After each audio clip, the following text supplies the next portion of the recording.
saat ini saya mengundang Bapak Sunan Sulaiman bersama dengan istri. Oke, teman-teman host dan co-host boleh di spotlight. Oke, eh, saya sebelum kita mendengarkan prinsip identitas yang akan dibawakan Pak Sunan dengan Ibu Yana, sebentar saya memperkenalkan mereka berdua terlebih dahulu ya Bapak Ibu ya. Ini sudah terlihat gitu ya, sudah nampak profil dari Pak Sunan dan Bu Yana. Ya Bapak Sunan ini adalah, saya sapa dulu deh Pak Sunan, Bu Yana, selamat pagi. Selamat pagi. Selamat pagi. Oke ya. Pak Sunan Sulaiman bersama dengan istri, Ibu Yana Sulaiman, memiliki dua orang putri. Yang pertama adalah Matania Permala. Ini S-nya pasti Sulaiman ya, Pak ya? Ya, Oke. betul. Sulaiman dan juga Tabita Permala Sulaiman. Saat ini melayani sebagai pemimpin di Abalov Industri, itu yang pertama. Lalu juga melayani di Departemen Pengajaran, tim pelayanan keluarga, dan juga materi meditasi. Dan saat ini Pak Sunan masih aktif bekerja di PT Next Transform Stack Indonesia. Oke. Baik, Bapak dan Ibu, tanpa berlama-lama lagi, kami persilahkan untuk menyampaikan materi pengajaran prinsip identitas. Ya, selamat pagi Bapak Ibu Saudara. Ya, senang sekali hari ini kami bisa share sedikit apa yang kami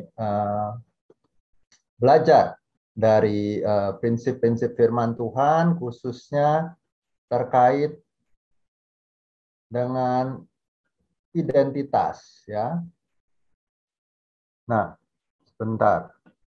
Ya, kita sudah ingat bahwa katanya ada kopi nih, kopi ya. Kopi itu tadi seperti sudah dikatakan istilahnya adalah kasih, otoritas, potensi, dan identitas. Nah, kita akan lebih masuk ke identitasnya ya. Nah, bagaimana kita membangun atau memberikan identitas kepada anak-anak kita. Saya tidak akan membahas sepanjang materinya sekomplit Bapak Beta, tapi saya akan lebih fokus ke dua hal saja ya. Dari tadi tiga itu saya akan lebih fokus ke dua hal, yang kedua dan yang ketiga. Jadi beralih dari kebingungan identitas atau saya terjemahkan sebagai kekacauan identitas kepada kejelasan. Ya, Bapak Ibu pernah melontarkan hal-hal ini kepada anak-anak kita atau pernah mendengar? Ya, mungkin ini terjadi sehari-hari ya dalam hidup kita. Atau kita pun pernah dilontarkan hal seperti ini. Wah, kamu ini anak yang bandel, pemalas, si ceking. Dulu saya kurus, saya suka dikatain si kurus ya, si ceking itu ya, pemalas, usil. Nah, saya punya teman juga anaknya sangat lelet kalau bekerja, jadi dia mencap anaknya si lelet gitu ya. Nah, jadi banyak hal yang terjadi, identitas-identitas cap-cap yang kita taruh kepada anak kita, dan itu menyebabkan terjadinya kekacauan identitas. Nah, kita sambil evaluasi Bapak Ibu bersama-sama, hal-hal yang seperti ini pernah nggak terucap dalam diri kita dan kita lontarkan kepada anak kita, ya? Nah, sebelum kita masuk lebih lanjut, barangkali ini sudah pernah ditampilkan juga sebelumnya, ya.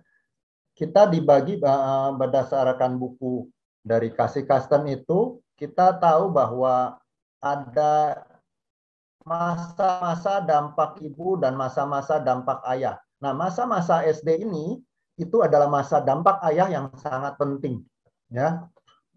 Coba diperhatikan, ada terkait identitas di sana di umur 10 dan 11 ini menjelang dia masuk remaja.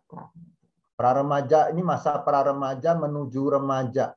Nah, ini sangat penting sekali untuk dia memiliki identitas yang benar, karena ketika dia mulai masuk masa remaja, yang punya dampak utama di dalam kehidupan dia, yang paling berdampak di dalam kehidupan dia pada umumnya adalah teman-teman.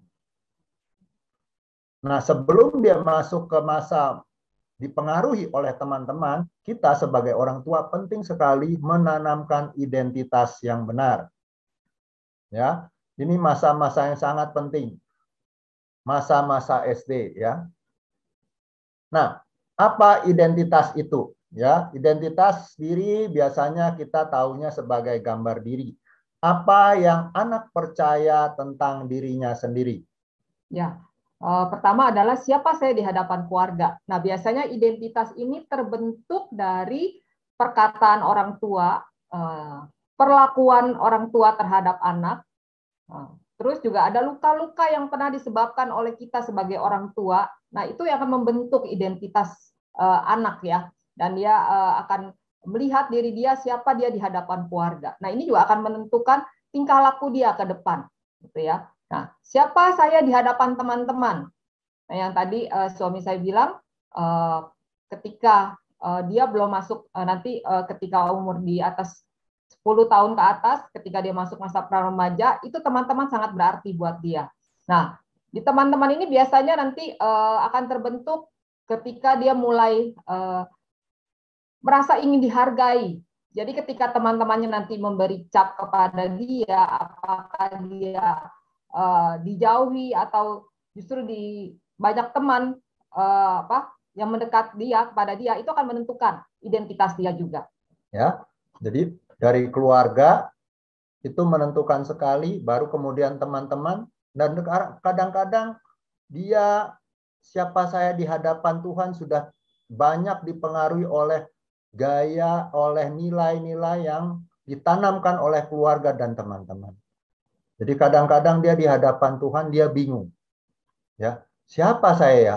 Saya dibilang orang papa saya begini, saya dibilang teman-teman saya begini. Dia bisa jadi kalau dia belum benar-benar mengenal Tuhan, kehidupannya jadi kacau karena identitas yang tidak jelas. Padahal Tuhan ingin berbicara kepada dia. Nah, bagaimana? Nah, saya mau bicara dulu bahwa nilai-nilai, tadi seperti bilang ya, nilai-nilai ini akan mempengaruhi akan jadi filter untuk masuk kepada perilaku. Ya, dari rohnya kalau dia sudah kenal Tuhan, akan membantu memfilter nilai yang benar atau salah. Ya, tetapi berikutnya adalah nilai-nilai yang kita tanamkan di dalam kehidupan dia. Nilai-nilai ini akan banyak mempengaruhi hidup dia. Kalau nilai-nilai ini tidak kuat atau nilai-nilai ini kacau, pikiran dan emosinya dan keputusan bahkan keperilakunya itu akan terdampak banyak. Ya, kalau di sini kacau, dia akan mulai juga kacau di sini. Ya, nilai-nilai adalah filter keputusan. Nah, kita akan belajar dulu sebentar. Nah, poin yang saya mau bilang adalah kalau kita ingin membangun identitas yang baik, identitas yang sehat, ya, buat anak-anak kita dulu yang mesti punya identitas yang benar. Kita sebagai orang tua, sudahkah kita memiliki identitas yang benar? Nah, kita hanya bisa mewariskan apa yang kita miliki. Ini berlaku umum, ya. Kalau kita mau wariskan uang, kita mesti punya uang. Kalau kita mau mewariskan harta, kita mesti wariskan harta. Tetapi kalau kita mau wariskan nilai-nilai, kita mau mewariskan identitas yang sehat, apakah kita sudah memiliki identitas yang sehat atau belum? Problemnya adalah kita tidak bisa mewariskan apa yang kita tidak miliki. Kalau kita tidak memiliki identitas yang sehat, kita tidak bisa mewarisi identitas yang sehat. Kita tidak akan bisa menolong anak kita memiliki identitas yang sehat. Jadi, kita harus mulai dari diri kita dulu. Nah, kita mesti balik bukan hanya sekedar apa kata orang, apa kata keluarga, tetapi apa kata Tuhan. Seperti tadi sudah disampaikan oleh Pak Beta, identitas utama kita adalah anak. Anak itu ahli warisnya Allah, ya. Dikatakan kita berharga. Ini kata-kata firman Tuhan saya taruh di sini ya. Dan di sini dikatakan kamu berasal dari Allah ya. Kita berasal dari Allah. Nah, inilah kita. Betul nggak? Setiap orang berasal dari Allah.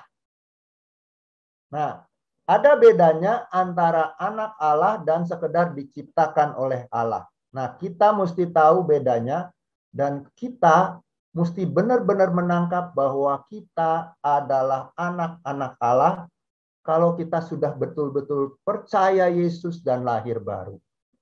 Ya. Nah, apa maknanya kita adalah anak-anak Allah? Nah, sebelum kita bisa mengajarkan ini kepada anak-anak kita, kita sebagai orang tua harus nangkep dulu, benar nggak? Saya adalah anak Allah. Apa maknanya saya anak Allah?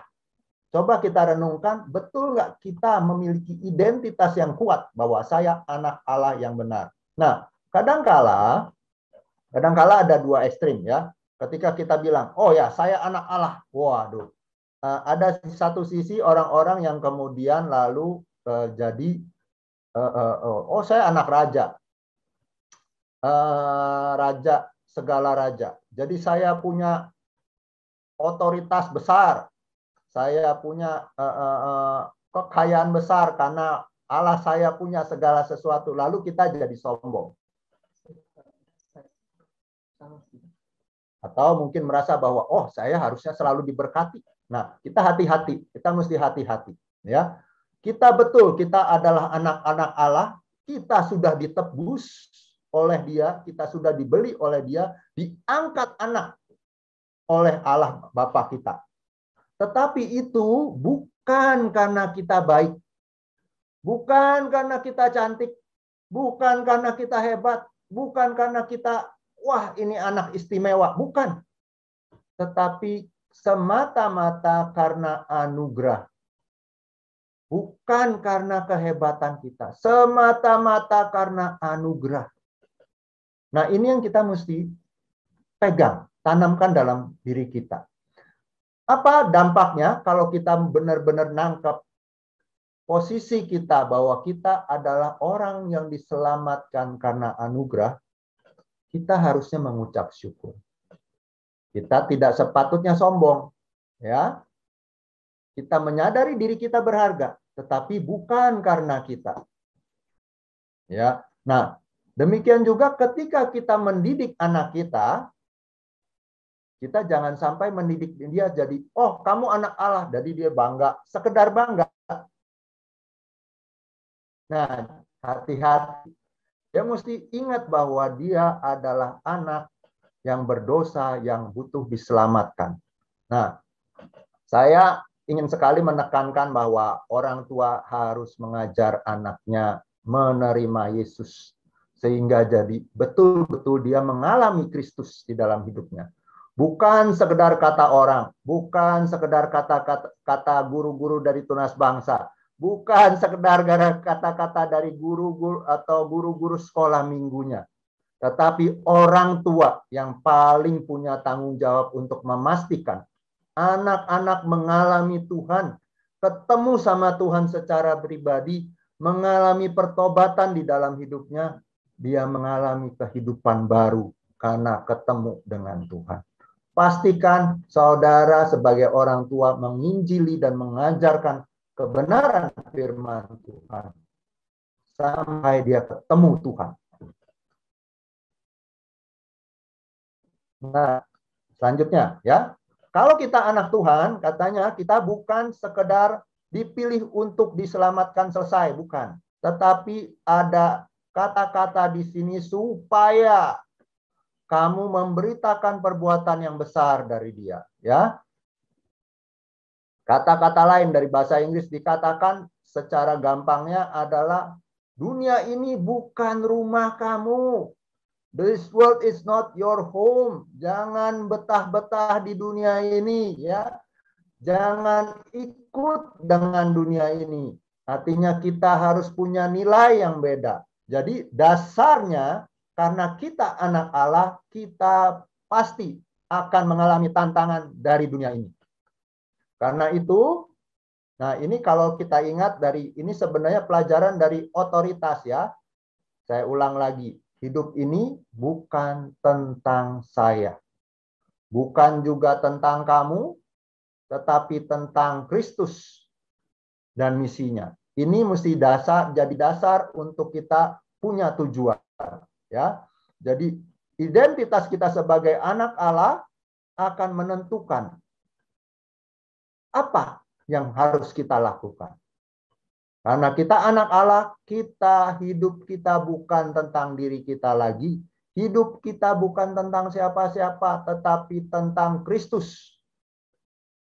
Dan apa yang Dia mau lakukan lewat hidup kita sebagai anak-anaknya.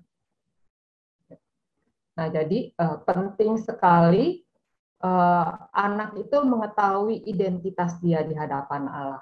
Kenapa? Karena itu akan menjadi dasar filter dia ketika ada identitas-identitas yang salah menyerang dalam hidup dia atau coba ditaruh dalam hidup dia. Contohnya kami belajar biasa untuk ngobrolin tentang firman di rumah, tentang identitas kita di hadapan Tuhan gitu ya. Nah, pada satu kejadian anak saya pernah ngalamin dia secara tidak sengaja mendengar teman-temannya menceritakan kejelekan-kejelekan dia gitu ya, menceritakan padahal di depannya awalnya manis-manis tapi di belakang itu diceritakan gitu ya.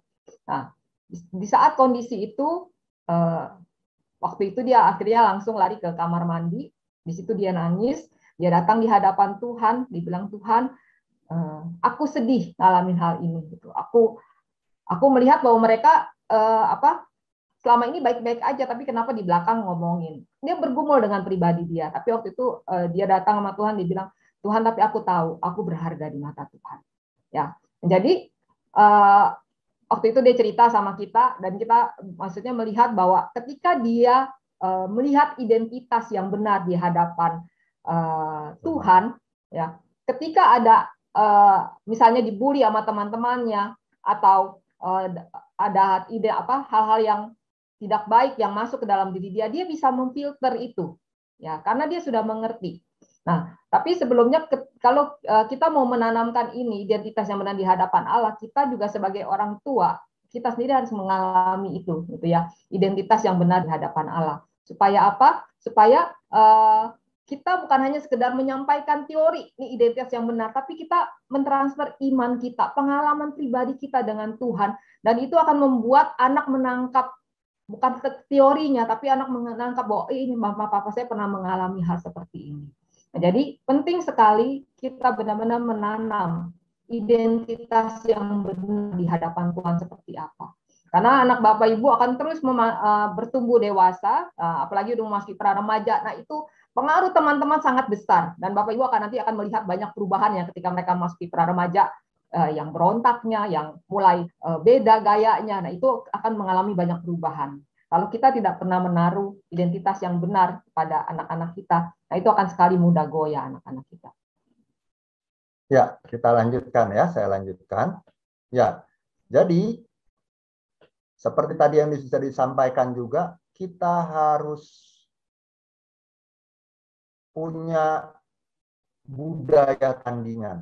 Kita tidak mau sekedar ikut apa kata dunia ini, kita mesti punya budaya tandingan. Nilai-nilai yang berbeda, nilai-nilai Kristus yang tertanam di dalam hidup kita dan hidup anak-anak kita. Ya. Nah, siapa aku? Aku ini berharga, anak Allah yang hidup, warga kerajaan Allah. Dan hidup ini semua tentang Allah dalam misinya. Ya. Ini mesti ditanamkan di dalam hidup kita, hidup anak-anak kita. Ya. Nah, itu identitas utama ya. Identitas primer, saya adalah anak Allah yang hidup, dan itu harus nempel sampai anak-anak kita ya. Sampai dari kita sampai anak-anak kita ya, orang tua baik ayah maupun ibu ya. Nah, kita masuk ke tentang identitas sekunder ya. Dengan masa lalu, masa kini, dan masa depan. Ya, kita bahas dulu ya. identitas kita itu ditentukan, ya, dipengaruhi, ya, bukan ditentukan aja, tapi dipengaruhi, ya, dipengaruhi oleh masa lalu kita, masa kini, dan apa yang kita mau lakukan untuk masa depan kita, ya, itu menentukan identitas kita. Nah, apa maksudnya? Kita pelajarin satu-satu, ya. Tadi kita udah lihat bahwa ada hal-hal yang kita tidak bisa pilih, ya, sidik jari. Orang tua kita nggak bisa pilih, ya. Orang tua kita modelnya kayak begitu, gitu ya, enak tidak enak kita ngalamin, gitu ya. Itu kita tidak bisa pilih. Ada pengalaman-pengalaman yang tidak baik karena kita tidak bisa pilih. Orang tua yang mungkin bercerai, orang tua yang mungkin melakukan sesuatu yang tidak enak buat kita tidak bisa menghindar karena kita sebagai anak barangkali, ya. Tetapi apa yang kita bisa pilih, apa yang bisa kita filter itu ini, ya.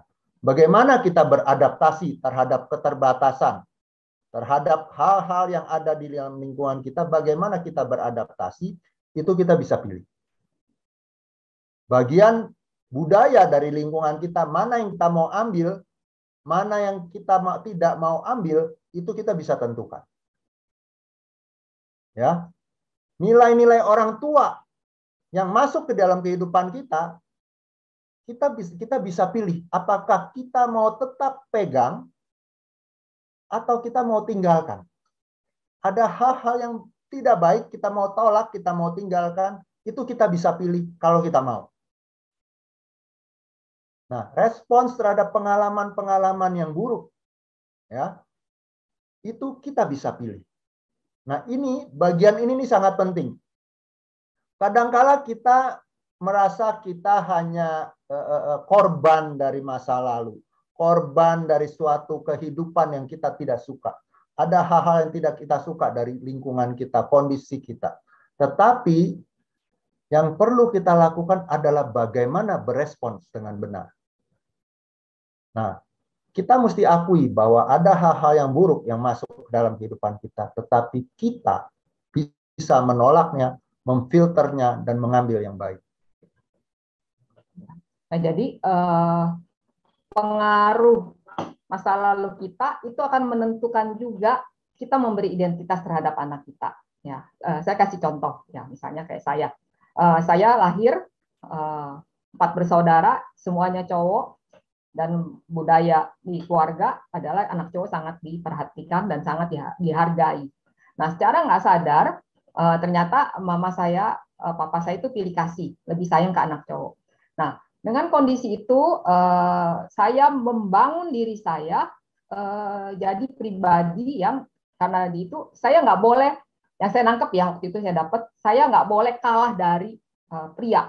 Nah, jadi saya berusaha bekerja keras dan saya akhirnya terbentuk menjadi pribadi yang nggak mau ngalah, gitu ya, penuh persaingan dan ingin membuktikan lewat prestasi. Jadi saya di sekolah prestasi dan baru ketika itu saya diakui oleh mama saya, wah ini anak saya yang paling pinter, gitu ya. Tapi tetap sayangnya pada yang pria, gitu ya. Dan itu ternyata mempengaruhi hidup saya, ya. Dan saya tidak sadari ketika masuk. Jadi dampaknya adalah ketika saya masuk semakin besar kepada dunia pelayanan atau apa, saya ternyata menjadi orang yang senang bersaing dan nggak mau kalah, ya. Termasuk ketika masuk rumah tangga, saya juga bersaing dengan suami saya. Nah, itu membangun identitas saya, gitu ya. Jadi waktu itu di dalam keluarga kami sering terjadi perebutan kekuasaan, gitu ya. Karena apa? Saya membawa identitas yang salah, nilai-nilai yang salah dalam diri saya, dan waktu itu saya nggak sadar.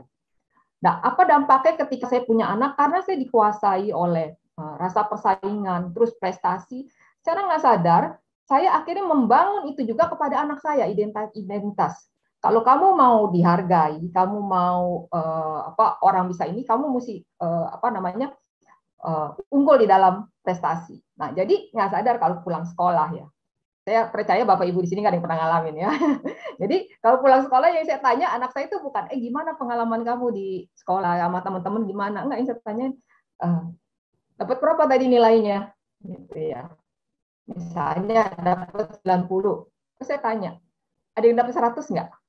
Nah, itu berulang kali terjadi, gitu ya. Nah, nggak sadar akhirnya itu membangun juga identitas yang salah terhadap anak saya, bahwa oh kalau saya mau dihargai oleh mama saya, mau itu nilainya harus bagus. Ya, jadi responnya ada dua, yang besar dan yang kecil beda. Ya, yang kecil memacu dirinya, yang besar karena saya sering tekan juga, misalnya tulisan jelek sedikit saya hapus. Nah, jadi akhirnya dia menunjukkan identitas yang sangat perfeksionis gitu ya, nggak fleksibel segala. Nah, jadi banyak hal yang salah ketika saya sebagai orang tua ya tidak menyadari memiliki identitas yang salah, itu akan mempengaruhi kita memberikan identitas yang salah juga terhadap anak kita. Gitu. Nah, jadi Bapak Ibu kita sambil sama-sama evaluasi ada identitas yang salah nggak yang kita ini. Nah, akhirnya satu titik saya menyadari bahwa itu sesuatu yang salah. Ya, tapi sudah terlanjur terbentuk itu. Dan akhirnya saya mulai belajar filter. Saya mulai belajar untuk terima anak walaupun dia gagal, walaupun dia berhasil gitu. Dia berharga di mata saya. Jadi pernah dia dapat jelek atau apapun, ketika saya mulai belajar berubah, saya bilang, oke, nggak masalah, nggak apa-apa. Ya, di kedepannya saya percaya bahwa kamu bisa lakukan yang terbaik. Ya, nah jadi setelah itu saya pun ngomong, karena anak kami udah makin lama makin besar ya, saya pun ngomong kesalahan-kesalahan apa yang saya lakukan terhadap mereka.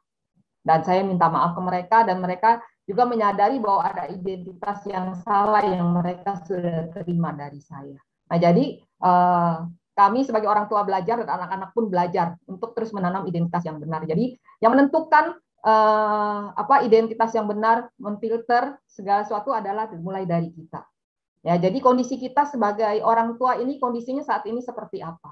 Apakah kita dipenuhi dengan identitas yang dikuasai oleh kemarahan, ya, pernah merasa direndahkan, ya, jadi biasanya kalau responnya kalau direndahkan akan nggak sadar menuntut anak supaya lu mesti berprestasi, ya, lu mesti berhasil supaya orang lain nggak merendahkan.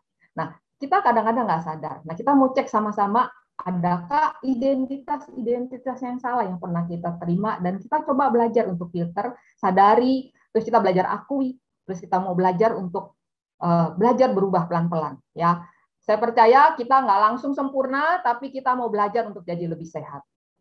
Ya, jadi kita belajar ya.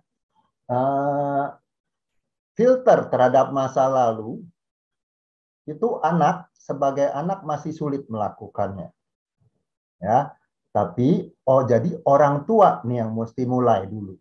Ya, orang tua yang mesti memfilter nilai-nilai yang benar, value-value yang benar, dan value-value yang salah. Nah, ketika kita sudah mendapatkan kebenaran, kan bisa jadi kan anak kita tetap melihat ya neneknya, emaknya, engkongnya, oma, opa gitu ya, dengan gaya-gaya yang mungkin nilai-nilai yang masih salah gitu ya. Nah, kita mesti sadari itu. Ada pengaruh terhadap anak kita juga kan, ya. Nah, kita yang mesti tahu nih. Kita mesti tahu, ini nilai yang salah, ini nilai yang benar. Nah, kita nih mesti berespon dengan benar bagaimana menolong anak kita sendiri memfilter, dan menolong anak kita memfilter itu. Kalau ada nilai yang salah yang ditanamkan oleh omanya, opanya gitu ya. Nah, kita mesti beresin, kita mesti kasih tanamkan hal yang benar. Misalnya apa ya?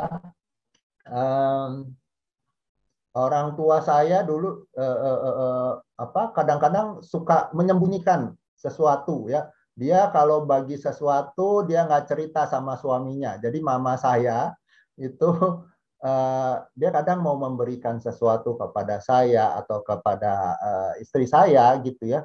Dia bilang jangan bilang-bilang sama papa gitu ya. Jangan bilang-bilang sama papa saya gitu. Jangan bilang-bilang sama suaminya bahwa dia memberikan sesuatu pada saya. Itu ada kebiasaan-kebiasaan seperti itu. Nah, hal-hal seperti itu kami sebagai orang tua harus filter. Nah, jangan-jangan anak kami juga ngalamin hal yang sama dengan omanya gitu ya. Nah, kita mesti tolong juga supaya dia ngerti. Ya, misalnya kayak waktu masih kecil ya, kita kan terapin peraturan bahwa anak nggak boleh makan permen gitu ya, karena masih kecil waktu itu. Nah, jadi opanya tuh suka diem-diem ya, suka kasih. nih permen buat kamu, tapi jangan bilang-bilang ya sama mama papa kamu bahwa opa kasih gitu ya. Nah, tapi karena dari kecil kita udah kasih tahu aturannya, pengaruh kita lebih kuat ya. Jadi mereka ngomong lah, kita taunya dari mana? Dari anak kita. Tadi dikasih sama opa, tapi opa bilang jangan bilang-bilang sama papa mama gitu ya. Nah, jadi penting sekali kita sebagai orang tua tuh memfilter dan jangan jenuh-jenuh untuk memfilter itu ya, karena hal-hal seperti itu supaya apa yang tadi anak-anak itu tahu bahwa dia di hadapan Tuhan, hati dia akan apa diasah ya, hati nurani dia. Wah, dia nggak boleh berbohong, dia adalah anak yang jujur di hadapan Tuhan. Ya, takut akan Tuhan itu ada di dalam diri kita. Nah, jadi hal seperti itu jadi itu tidak mempengaruhi dia. Oke, ya. Ini terhadap masa lalu ya. Terhadap masa lalu kita mesti pilih. Kalau yang benar, yang baik kita mesti ambil. Ya, bisa jadi orang tua kita sudah kenal Tuhan atau punya nilai-nilai yang baik. Ya. Biasanya sih kadang-kadang ada nilai yang baik tetapi motivasinya kurang baik. Nah, itu juga hati-hati ya. Motivasi yang salah gitu ya. Nah, itu kita mesti filter ya. Tapi kalau nilai yang benar, nilai kekristenan, nilai yang sesuai firman Tuhan, yang memang benar, ya kita turunkan ya. Nilai cinta Tuhan, nilai mengasihi Tuhan, baik mengasihi orang lain, ada hal yang baik mungkin dari orang tua kita, ya kita baik untuk kita teruskan dan lanjutkan itu.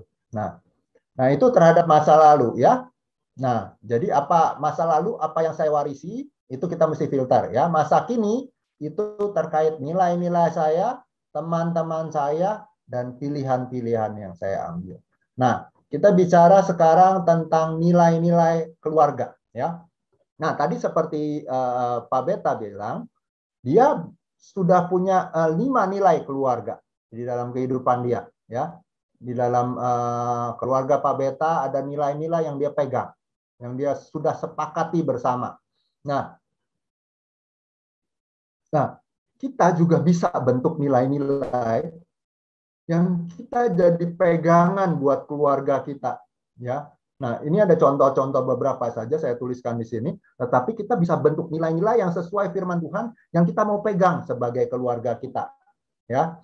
Nah, waktu dulu, waktu anak kami kecil, kami belum dapat pelajaran ini gitu ya. Jadi kita waktu itu tidak menuliskan, menggambarkan. Waktu itu sebenarnya ini diajarkan untuk digambarkan bersama-sama gitu ya. Nah, tapi waktu itu kita anak masih kecil, kami tidak tahu pelajaran ini. Tetapi kenyataannya kami sudah hidupi nilai-nilai tertentu ya. Jadi nilai-nilai itulah yang kemudian kita tanpa sadar kita jalani bersama. Mungkin istri saya bisa cerita. Ya, nilai-nilai yang kita sudah hidupi, kita juga ngobrol sama anak-anak. Yang pertama adalah Tuhan Kristus sebagai pusat. Itu yang kita tanam terus di dalam anak-anak dari sejak kecil. Nah, terus yang kedua adalah keluarga sebagai pusat tempat belajar. Ya, jadi belajar apa? Buat kami anak-anak belajar nggak usah, maksudnya bukan belajar hal yang di luar, belajar nilai-nilai, belajar moral, belajar bagikan anak kami wanita bagaimana dia menjadi seorang wanita, itu belajar dari rumah. Bagaimana ketika dia menghadapi tantangan ke depan, itu belajarnya di rumah. Termasuk skill, segala kita belajar di rumah. Nah, jadi keluarga ada sebagai pusat belajar. Nah, terus nilai yang kami tanam adalah nilai kebersamaan. Jadi belajar apapun ketika kami ngalamin, anak kami ada yang lagi down, lagi ngalami masa-masa sukar, kita sebagai keluarga bersama-sama nemanin untuk saling mendukung, termasuk saling menegur ya. Kalau salah saling menegur, saling memberi masukan, mengingatkan. Nah, saling meminta maaf juga, saling belajar juga untuk berubah gitu ya. Nah, jadi nilai kebersamaan. Salah satu hal yang kami terapkan adalah masalah kebersamaan. Jadi ketika kami misalnya pergi keluar, ya makan di luar, atau kita lagi makan malam, itu tidak ada handphone yang dipegang, gitu ya. Jadi kualitas ketika kami bersama itu benar-benar bersama, menikmati kebersamaan. Jadi ngobrol, ungkapin apa yang ada, gitu ya. Nah, itu dari awal kita udah terapin. Jadi kalau ada misalnya suami saya pegang handphone, kita ngomong, janjian kita nggak megang ya, tolong di ini. Jadi kita saling ingetin. Nah itulah kebersamaan. Jadi buat kami, jadi kalau misalnya pergi keluar, lihat orang lain pada sibuk dengan handphone, kita bisa ngobrol. Nah itu nilai-nilai kebersamaan. Terus belajar juga tentang nilai-nilai keterbukaan. Ya, nah itu nilai-nilai yang ada di dalam keluarga kami dan itu sangat menolong sekali mereka untuk memfilter kalau ada hal yang salah. Jadi kalau ada apapun mereka pasti cerita di rumah. Yang mereka ngalamin dengan temannya, yang tadi keluarga sebagai pusat belajar. Jadi kalau misalnya anak-anak kami melayani itu dia ada perlu masukan, nah mereka bertanya sama kita. Hal yang kalau ada hal-hal apa yang mereka nggak ngerti, pertama kali yang ditanya adalah kita. Nah, tanpa sadar itu terbangun ya. Jadi kalau ada apa-apa mereka tanyanya sama kita dulu gitu. Jadi itu yang mereka lihat bahwa keluarga adalah tempat untuk belajar dalam diri mereka. Ya, saya coba cerita sedikit ya. Kita mulai sebenarnya dari awalnya adalah Kristus benar-benar sebagai pusat ya. Jadi benar-benar kita coba ajarkan tentang Yesus sejak sedini mungkin ya. Kami ajarkan ya. Ketika barangkali anak ibu bapak ketika ajarkan ada hal-hal ketika dia tidak taat kan. Ada masa-masanya dia tidak taat. Lalu kemudian kita disiplin ya. Jadi prinsip disiplin itu prinsip yang baik, sangat baik, tetapi harus juga diseimbangkan dengan kasih ya. Nah, ketika kami mendisiplin, kami ingatkan, kami kasih tahu bahwa ada dosa. Kita punya kecenderungan tentang dosa. Kita punya kecenderungan untuk melawan, untuk tidak taat. Nah, dari situlah kita belajar bahwa anak-anak kamu butuh Kristus. Kamu butuh Tuhan Yesus. Kita doain. Jadi dalam segala sesuatu kita masukkan nilai-nilai bahwa Yesus adalah pusat di tengah-tengah keluarga kita nih. Ya, ketika anak sakit, kita nggak buru-buru cepat-cepat, wah panik, mesti bawa ke dokter. Tunggu dulu. Kita kan percaya Tuhan ada di tengah-tengah kita. Kita doa dulu. Ya, ada kalanya kita berdoa. Istri saya cukup peka, dia dapat sense bahwa nggak apa-apa 1-2 hari juga baik, ini cuma demam biasa ya, itu bisa kemudian nggak jadi ke dokter, nggak usah ke dokter, kasih obat di rumahan biasa ya sudah gitu ya, atau kalau perlu ya memang bawa ke dokter ya ke dokter gitu ya, nah, kalau memang dibutuhkan untuk ke dokter. Jadi kita belajar betul-betul Yesus jadi pribadi yang real di tengah-tengah keluarga kita. Jadi itu akan memudahkan mereka ketika mereka ngalamin satu saat diundang, diajak untuk terima Yesus di dalam hati dia, itu bukan sesuatu lagi yang aneh. Kristus memang ada di tengah-tengah keluarga kami, gitu ya. Ya, itu yang ini bisa ada baiknya kalau itu saudara rundingan dengan keluarga, suami istri, ngobrolin dulu, lalu ajak anak-anak juga supaya terlibat juga, merasa bahwa ini nilai-nilai yang penting di tengah-tengah keluarga kita. Yang kita mau hidupin bersama-sama. Nah, jadi ketika mereka ngadapin tantangan tadi, ya, ketika mereka ngadapin tantangan, ketika mereka, coba saya balik ke ayat ini ya, sebentar.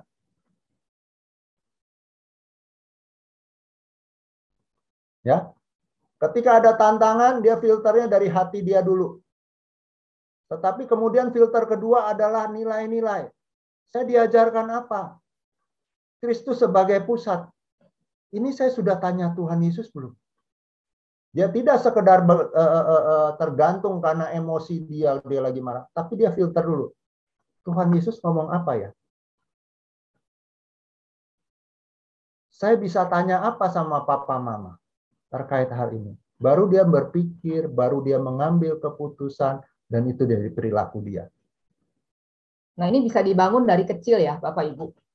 Jadi memang perlu dibangun dari kecil, dari sejak anak kita. Istilahnya belum tercemar banyak hal lah ya. Jadi ini bisa kita benar-benar latih. Ya, ini jadi sangat penting untuk kita punya nilai-nilai ini yang kemudian kita munculkan nanti. Ya, ini kita saudara bisa pilih dan tentukan. Nah, selanjutnya adalah memilih teman-teman. Nah, kenapa kita mesti pilih teman-teman dan kita mesti kenali teman siapa, teman-teman anak-anak kita, teman-teman kita gitu ya. Karena teman-teman itu menentukan nilai-nilai, mempengaruhi nilai-nilai yang kita pegang. Ya, pergaulan yang buruk merusakkan kebiasaan yang baik. Ya, anak-anak akan lihat siapa sih teman papa mamanya, orang-orang yang mencintai Tuhan atau orang-orang yang suka menghujat Tuhan, gitu ya. Ya, hal sederhana, ya. Jadi kita bisa kenal dengan berbagai macam orang, tetapi orang-orang yang benar-benar dekat sama kita, anak-anak kita tahu. Ini orang-orang yang mencintai Tuhan. Ini orang-orang yang benar-benar berusaha yang terbaik buat Tuhan. Ada yang modelnya konyol, ada yang modelnya tukang bercanda, ini tetapi mengasihi Tuhan dengan gaya yang berbeda-beda. Tetapi prinsipnya sama, mengasihi Tuhan. Nah, kita mesti pilih teman-teman dan mereka jadi tahu bagaimana memilih teman-temannya. Nah, mereka punya banyak teman di sekolah, tetapi mana yang betul-betul bisa jadi teman yang baik buat kehidupan dia. Nah, ini yang kemudian jadi komplitnya adalah meja pendukung atau table of support ya. Ini gambaran komplitnya nih ya. Tetapi kita mau tekankan minimal ini ada mentor ya, mentor. Orang yang memuridkan lah bahasa gampangnya gitu ya. Siapa yang memuridkan kita dan siapa yang memuridkan anak-anak kita. Ya. Ketika kita anak-anak kita lihat bahwa kita juga tunduk pada seseorang, anak-anak kita akan melihat bahwa dia juga mau dibina, dimentor oleh orang lain. Bukan sekedar sama kita ya. Tentu kita mesti mentor anak-anak kita. Tetapi bukan hanya kita, dia juga butuh teman-teman yang tidak jauh usianya dari dia untuk bisa membimbing dia. Ya, gitu.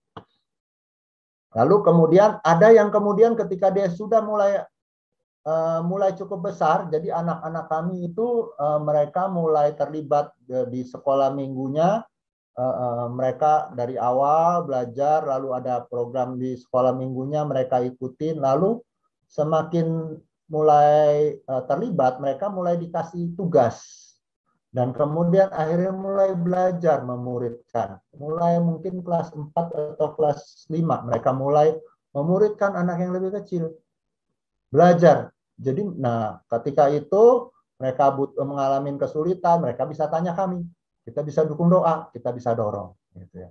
Nah, kemudian ada orang-orang yang terdekat yang selevel sama dia untuk mereka bisa sharing. Minimal ada 4 hal ini, ya. Mentor, menti, orang terdekat ini yang 2 gitu ya. Dan tentunya keluarga, gitu ya. Keluarga mesti jadi yang utama juga.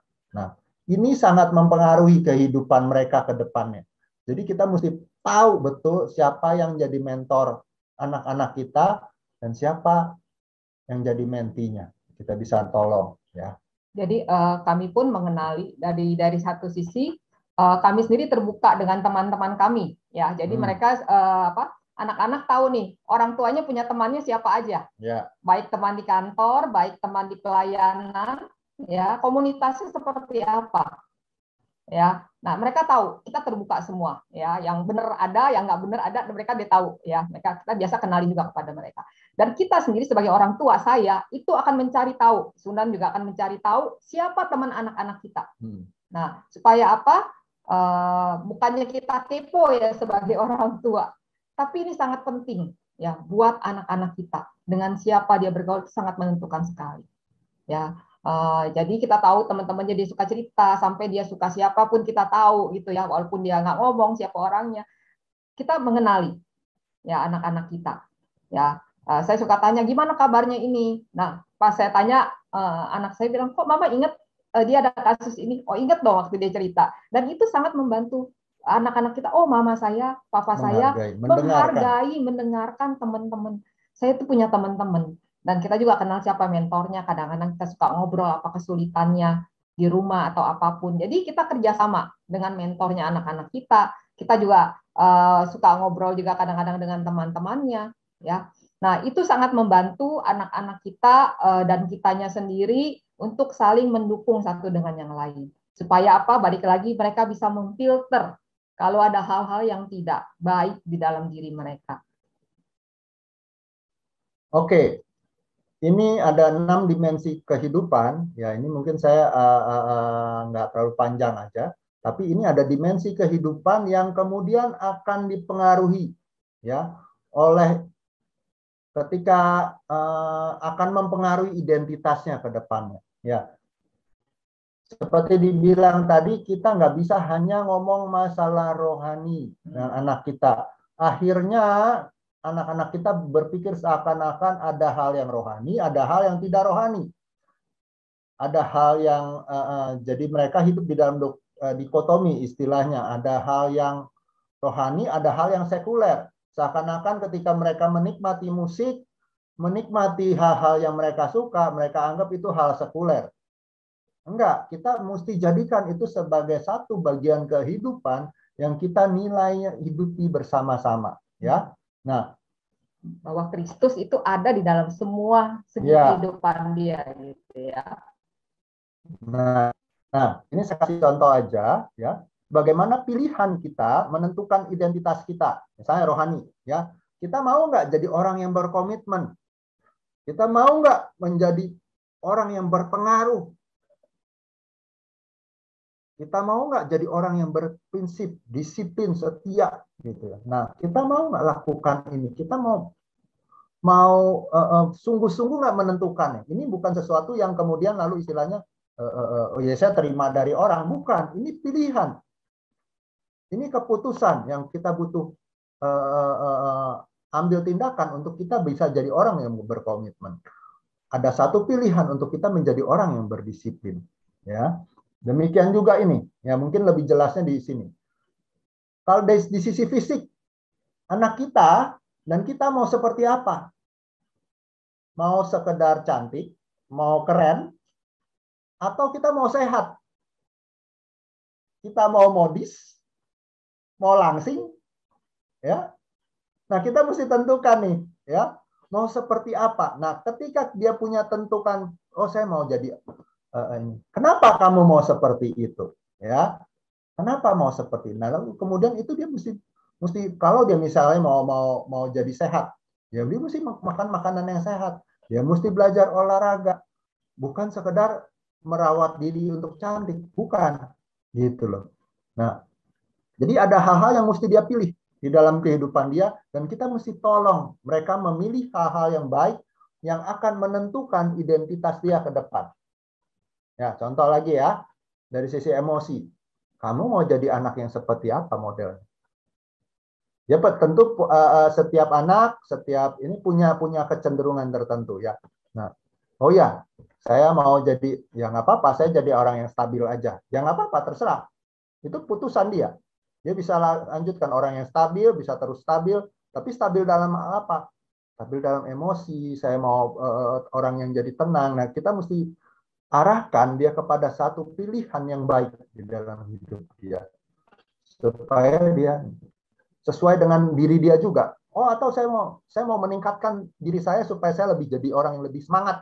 Nah, boleh tentukan, ayo kita dorong dia untuk menjadi lebih bersemangat. Ayo lebih antusias gitu. Oke, lanjut ya.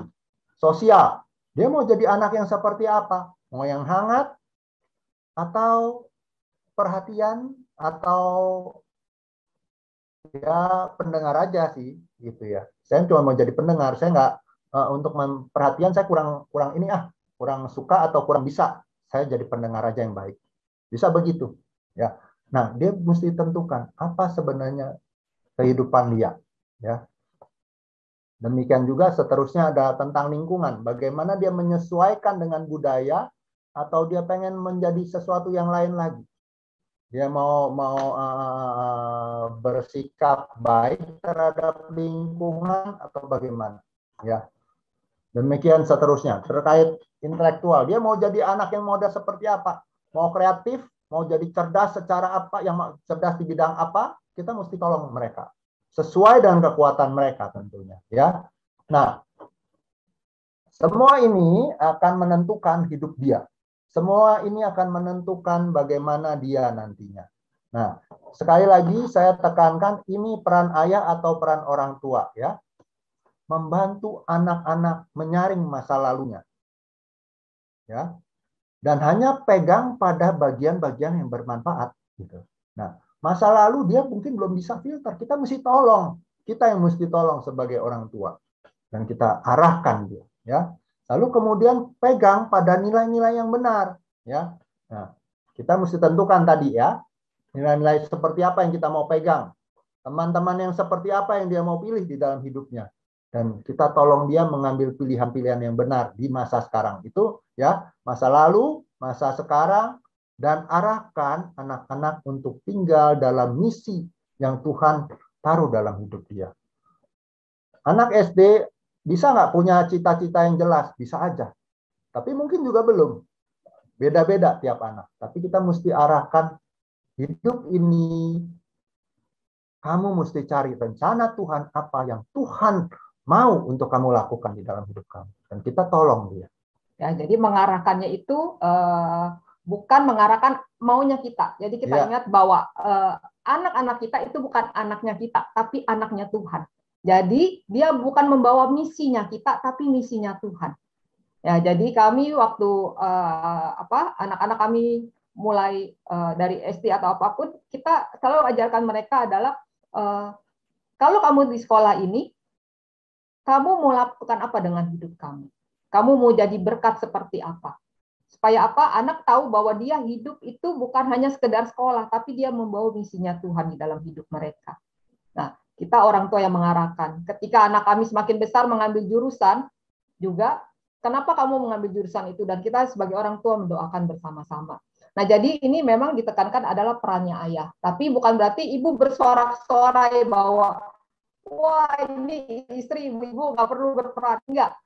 Ayah yang memberikan identitas kita sebagai istri yang meneguhkan apa yang sudah dibagikan oleh suami kita, oleh ayah, ibu yang tugasnya ada meneguhkan, mengingatkan itu setiap hari. Ya, kenapa? Karena itu sangat penting. Ya, kami berbagi peran. Suami saya banyak membagikan kebenaran, firman, banyak membagikan, meneguhkan mereka, identitas mereka. Nah, karena saya dulu sering antar jemput ya anak-anak. Nah, itulah kesempatan saya membagikan nilai-nilai. Banyak berbicara tentang nilai-nilai kehidupan.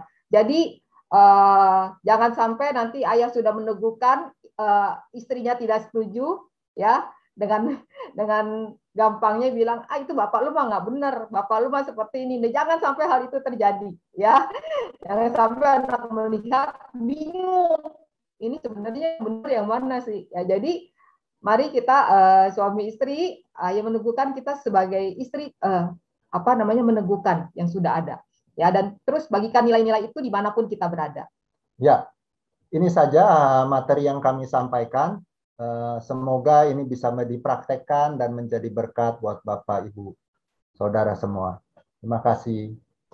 Baik, terima kasih Pak Sunan dan Ibu Yana, sangat lengkap sekali. Oke, tiba waktunya Pak Sunan dan Bu Yana, kita ada di sesi tanya jawab.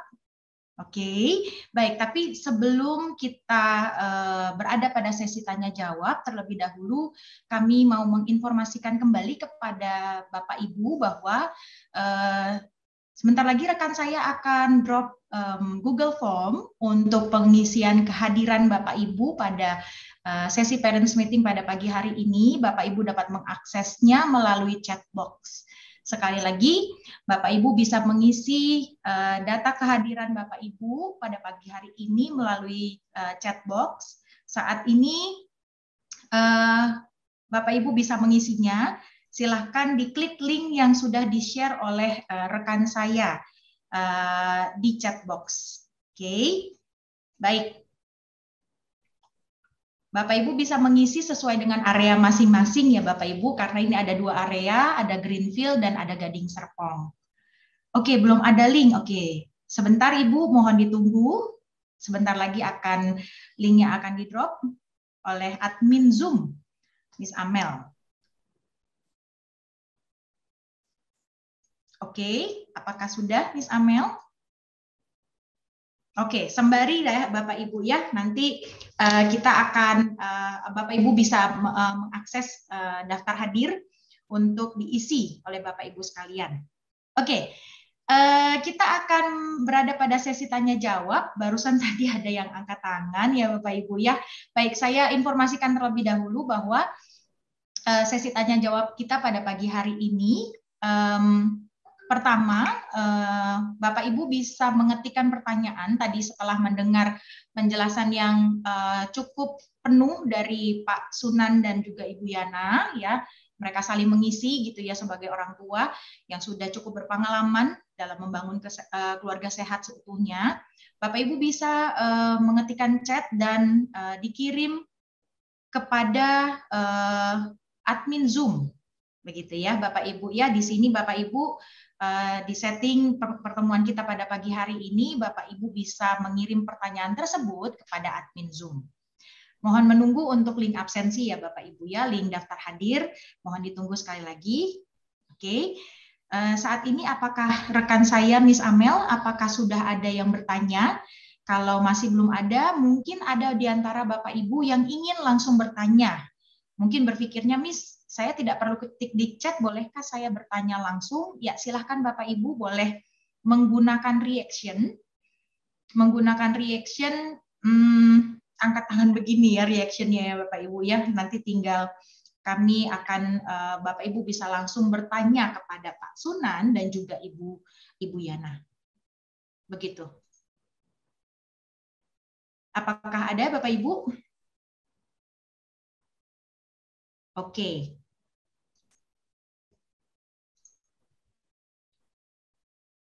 Oke, baiklah. Baik, Bapak Ibu, sebentar kami akan berikan satu pertanyaan ya. Sebentar ya, Bapak Ibu ya. Baik. Sebentar Pak Sunan ya dan Ibu Yana. Oke, ini absensinya sudah di-drop. Silakan mengisi absensi.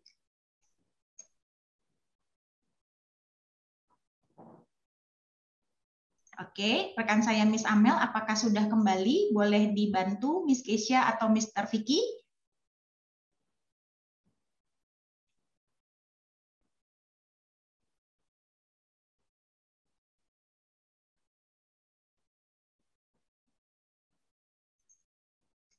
Oke.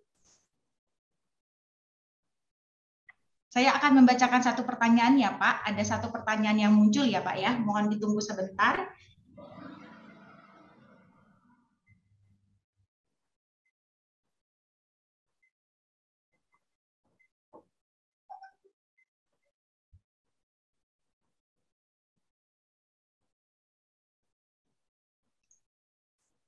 Oke, mohon ditunggu sekali lagi.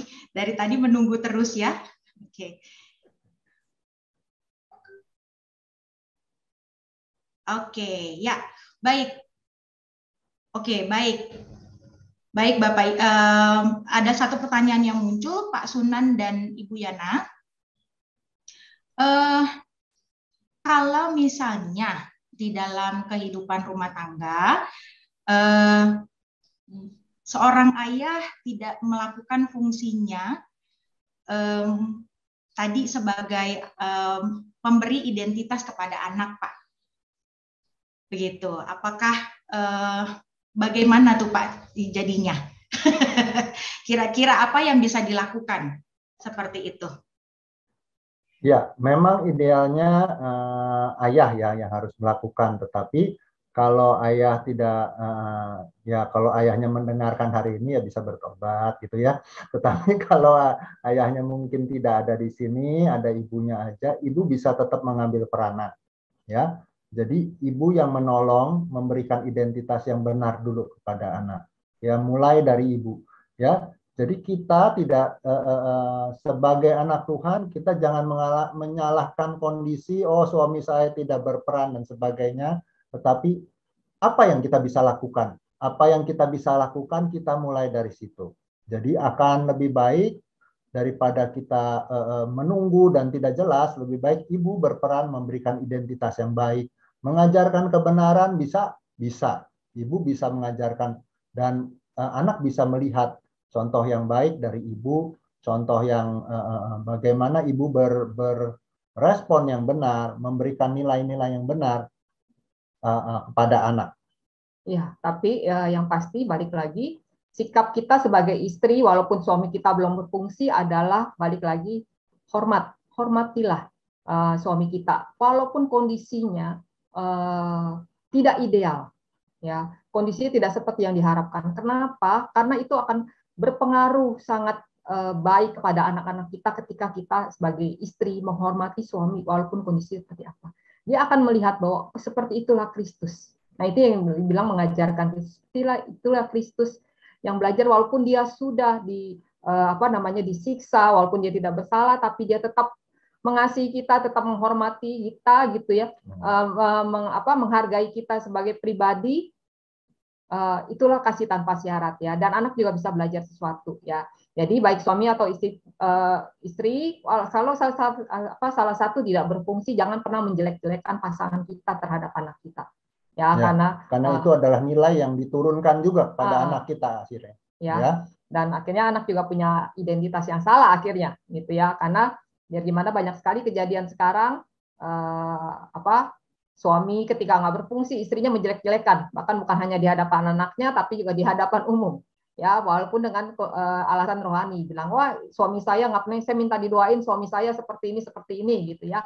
Nah itu tolong dihindari, melukai, ya itu karena melukai. Jadi silakan ibu memberikan identitas yang benar, tapi kita juga jangan sampai menjelekkan pasangan kita. Itu sih yang poin utamanya.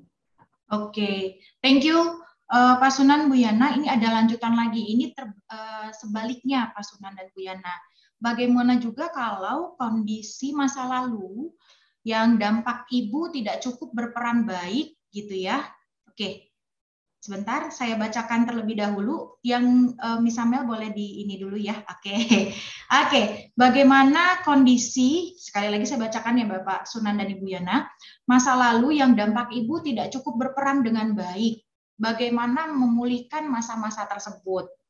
Perihal dampak ibu atau ayah berdasarkan jenjang, usia 6 tahun ke atas dikatakan dampaknya dari ayah. Lalu bagaimana peran ibu dalam rentang usia tersebut? Kita tadi memang ada beberapa hal yang sudah disampaikan oleh Ibu Sunan ya Bu, tapi Ibu Yana maksud saya, Pak Sunan dan Bu Yana ya. Tapi ini justru masa lalu ibunya yang perlu ditolong. Bagaimana Pak dan Ibu? Ya, jadi pertama untuk ibunya jangan tertuduh dulu ya, karena kalau perasaan tertuduh itu akan membuat dia melakukan segala sesuatu tuh dengan tidak tulus ya, istilahnya dengan karena rasa bersalah gitu ya, dan jadi melakukan segala sesuatu itu juga nggak maksimal. Nah jadi jangan tertuduh dulu ya, belajar akui bahwa akui di hadapan mama dulu misalnya. Waktu itu saya pernah ngakuin juga ya, saya pernah melakukan hal yang salah, saya ngakui juga di hadapan anak saya gitu ya. Melakukan misalnya pernah kasar kata-kata saya, atau saya tidak berfungsi waktu dia nggak ada, saya akui itu. Nah, bagaimana caranya? Mulai pelan-pelan perbaiki. Ya, tapi satu hal, jangan goalnya adalah langsung berubah. Ya, jangan karena perubahan itu proses. Jangan kita punya target, saya mesti berubah nih, harus berubah. Kalau saya udah lakukan ini, saya mau anak saya juga bisa berubah, gitu ya. Saya kan udah lakukan ini. Nanti kalau itu kita akan capek sendiri. Ya, itu adalah proses. Bagiannya kita belajar. Kita belajar untuk berubah, kita tahu ini salah, kita belajar berubah, belajar untuk investasikan waktu yang lebih lagi. Ya, tapi balik lagi jangan dasarnya adalah tertuduh. Ya, dan merasa bersalah. Ya. Lakukan ini dengan kasih dan belajar. Saya percaya sih ketika kita belajar berjalan bersama Tuhan, Tuhan yang sanggup memulihkan. Karena yang sanggup memulihkan itu bukan kita. Ya, yang sanggup memulihkan hubungan yang sudah hilang atau yang rusak itu hanyalah Tuhan. Mata-mata hanyalah Tuhan. Ya, itu sih aja. Ya, jadi dari ibunya sendiri juga harus dipulihkan ya, mesti ngalami pemulihan. Itu yang jadi sasaran pertama dulu ya. Akui bahwa kadang-kadang kita nggak mau akui bahwa itu turun temurun gitu ya. Itu kita mesti akui, kita sadarin. Dan ketika kita akui di hadapan Tuhan, kita nggak mampu, disitulah pertolongan Tuhan akan datang buat kita.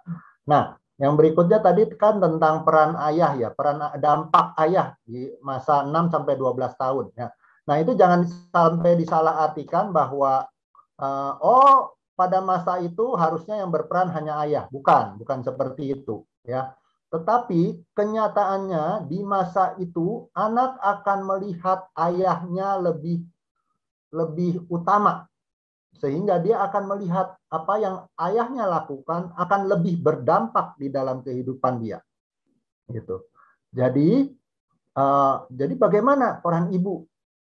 Kalau peran ibu tetap punya dampak terhadap anak, tetapi biasanya lebih berat peran ayah yang lebih terasa oleh anak itu. Nah, katakanlah saya balikin ke yang tadi ya, kayak yang bilang ada barangkali ayahnya tidak berfungsi.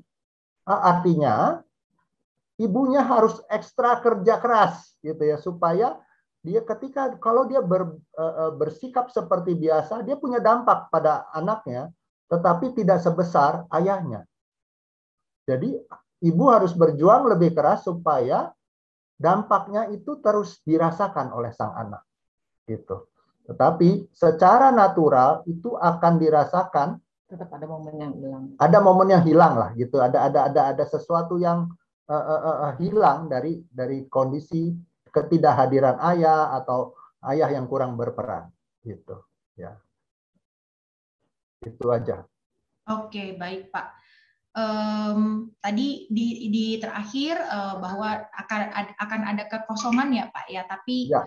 Apakah itu mungkin ada pertobatan di setelah itu gitu? Apakah itu mungkin bisa digantikan Pak? Oh gini, kita harus ingat ya, bahwa kita itu tidak ada yang sempurna. Orang tua itu tidak ada yang sempurna, ya. Termasuk kami jauh lah dari sempurna, ya. Kita mesti lihat bahwa kita itu hidup dari anugerah, anak kita akan hidup dari anugerah juga, ya. Jadi anak kita itu kita mesti arahkan, apakah ketika anak saya misalnya ikut SPK atau apa, diajarin tentang hati Bapak, dia nggak pernah terluka, dia pernah terluka, gitu ya. Tetapi karena kita bawa dia kepada Kristus, Kristus yang akhirnya menyembuhkan dia. Nah, kita selalu bawanya ke sana. Selalu kita tidak sempurna, tetapi akan jauh lebih baik kalau kita bisa mendidik semakin baik kan ya. Tetapi kita pastilah ada hal-hal yang tidak sempurna. Saat-saat itu akan sangat baik sekali kalau dia sudah punya hubungan yang erat dengan Tuhan. Tuhan yang akan pulihkan dia, Tuhan yang akan menolong dia mengatasi luka-luka yang mungkin dia pernah alami, gitu. Amin. Kekosongannya itu dia bisa atasi. Baik, terima kasih Pak Sunan dan Bu Yana. Pertanyaan berikutnya boleh dibantu? Ya, oke. Yang kedua, yang ketiga ini berarti ya. Apakah dalam menemukan misi anak, tadi Bapak dan Ibu sempat membicarakan misi ya Pak ya, dari Tuhan, dengan mengikuti tes minat bakat, apakah itu membantu menemukan atau cukup hanya dengan pengamatan dan bimbingan dari orang tua saja? Oke, ya.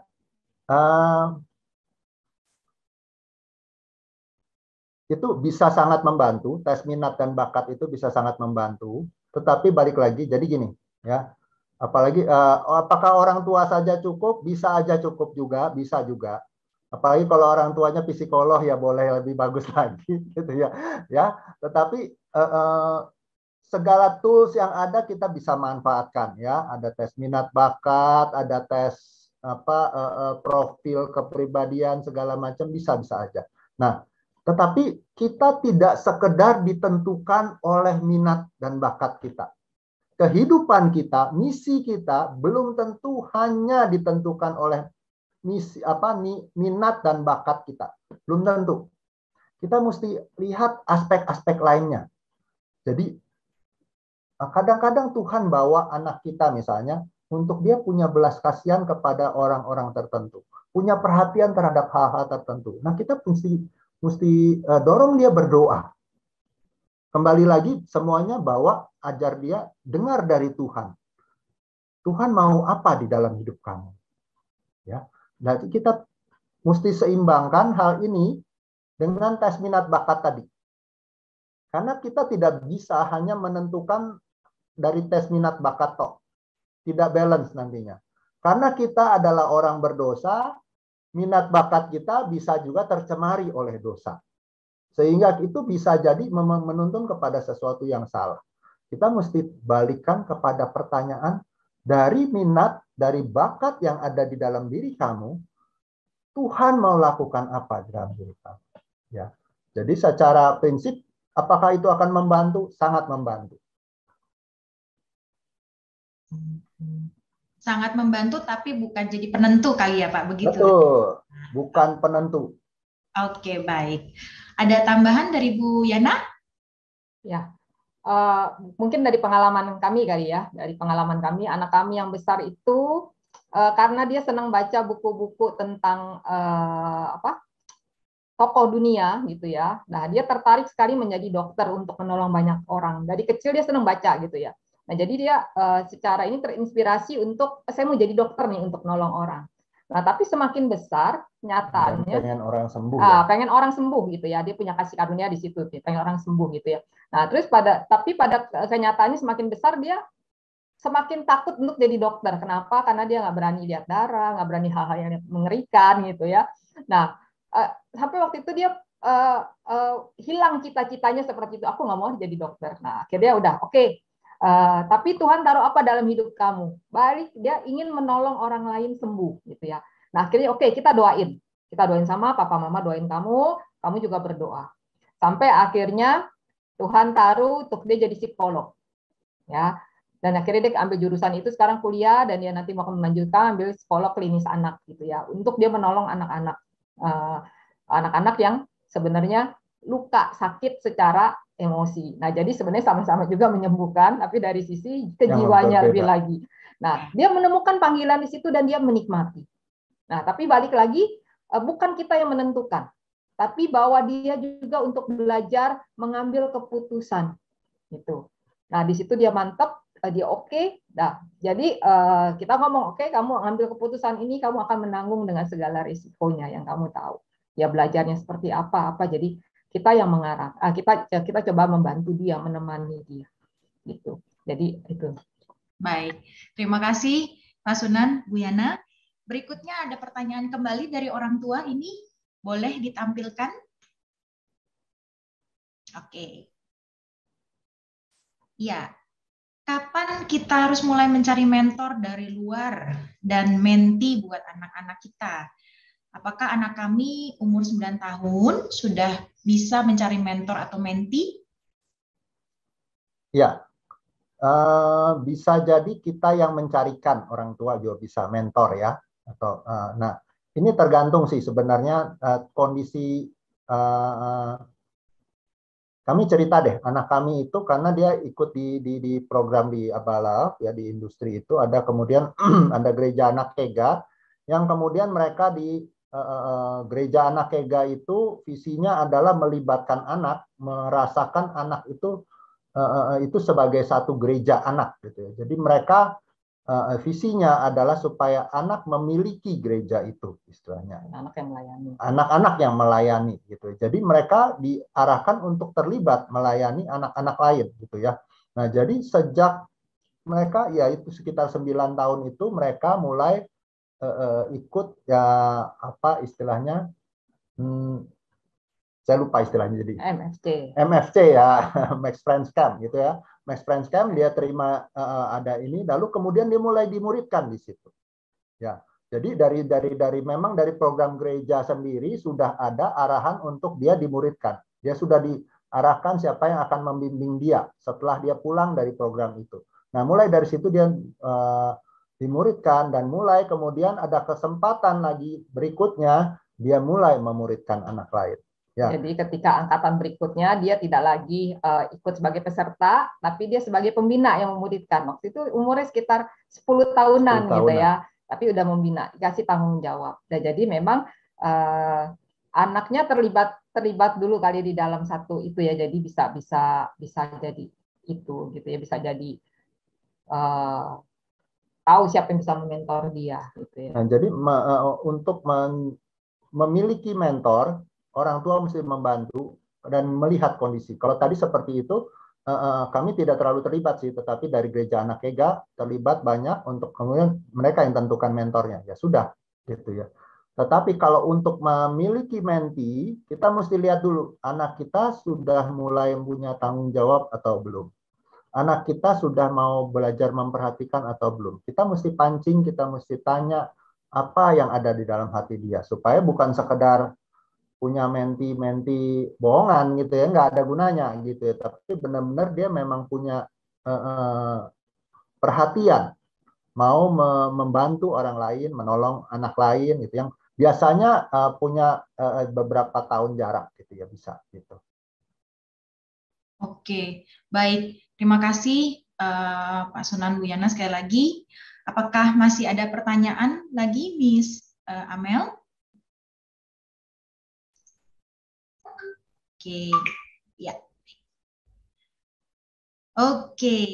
Oh, bagaimana cara kami orang tua menjelaskan kepada anak kami mengenai mentor dan menti? Oke. Gampang. Contohkan. Beri teladan. Kasih lihat bahwa kita juga mempunyai pemurid, mempunyai orang yang memuridkan kita. Kenalkan anak kita kepada mentor kita. Ya, supaya dia melihat, Papa respect sama orang ini. Orang ini yang mendidik, mengajar Papa, menolong Papa, bisa tanyain Papa, ngecekin Papa, kerohanian Papa, cerita. Dan Papa terbuka sama dia. Gitu. Nah, ketika anak melihat itu, dia juga pengen nantinya. Sederhana, jadi mencontohkan, bukan mengajarkan teori, tetapi memberi contoh. Demikian juga menti. Loh, Papa memuridkan orang loh. Ada beberapa teman yang sedang Papa muridkan, yang sedang Papa ajarkan sebagai menti. Gitu. Nah, dengan begitu mereka akan sangat mudah. Yang paling mudah adalah mengajarkan dengan contoh. Ya, karena kalau mereka melihat kan kita memang banyak kita dimuridkan, kita pun punya teman-teman peer, terus kita juga memuridkan orang lain. Nah, itu membuat mereka semangat. Oh, aku mau dong kayak papa mama, kayaknya asik gitu ya. Punya banyak orang, punya kenalan, terus punya tanggung jawab. Terus ada orang bisa ini, itu mereka melihat kehidupan kita sehari-hari gitu ya. Papa mama lagi ngapain? Oh, kita lagi mau ketemuan nih sama om tante ini. Kita mau memuridkan mereka. Nah, itu sangat memacu mereka untuk mereka juga melakukan hal itu.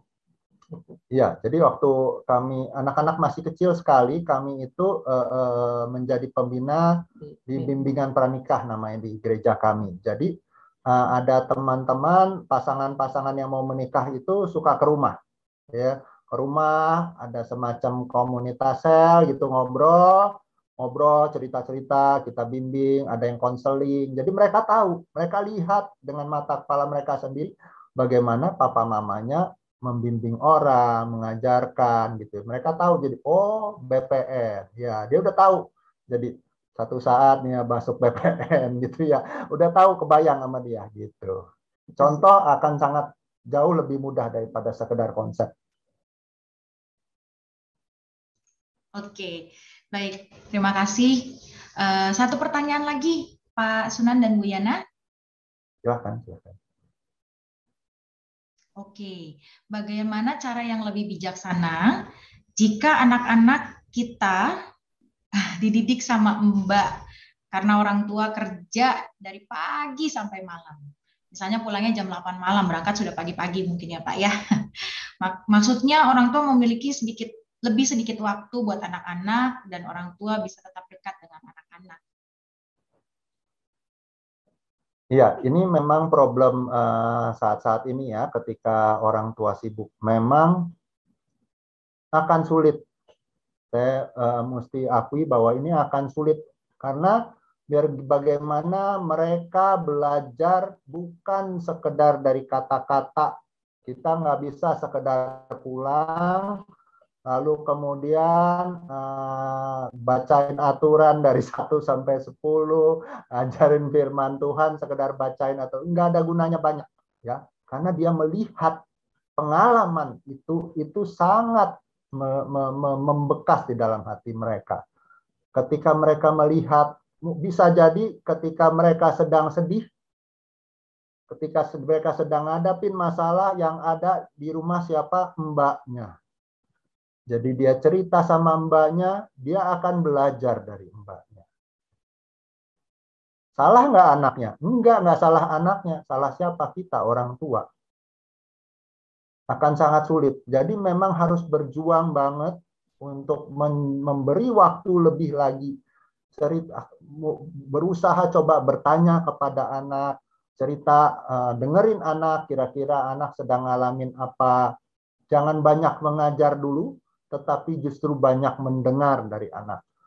Coba pancing, apa yang terjadi sepanjang hari ini, apa yang kamu alamin, ada apa, kamu harus senang nggak hari ini, senangnya kenapa, atau kalau sedihnya sedang sedih kenapa. Nah, itu harus dipelajari, memancing supaya mereka mau bercerita. Ya, tapi yang pertama adalah kita sendiri sebagai orang tua mesti sadari bahwa otoritas mendidik, merawat anak itu ada di kita. Ya, bukan di mbak. Nah, itu yang kita mesti sadari. Yang kedua, belajar percaya diri. Ya, walaupun kita menghadapi kondisi seperti itu, kita percaya diri kan, karena yang kami hadapi seringkali kami berbicara dengan orang tua yang bekerja adalah mereka tidak percaya diri akhirnya sebagai orang tua. Ketika mau memberikan sesuatu masukan atau apa, mereka berasa bersalah. Ya. Nah, yang itu yang mesti kita hindari. Kita mesti belajar percaya bahwa otoritas ada di dalam tangan kita. Seberapa sulit pun kita mau belajar berjuang. Ya, jadi perjuangan kita itu akan dilihat juga oleh anak-anak. Nah, bisa juga membuka diri. Jadi gini, walaupun mungkin kita nggak di rumah ya, pas kondisi bekerja, bisa nggak kita berani nggak kita membuka diri kepada anak kita? Kalau kamu lagi sedih, kamu lagi butuh papa mama, silakan telepon papa mama. Papa mama selalu ada buat kamu. Ya, berani nggak kita membuka diri seperti itu? Ya, jadi itu akan membuat anak merasa aman dan dia tahu, oh papa mama saya tetap melindungi saya walaupun saya bekerja.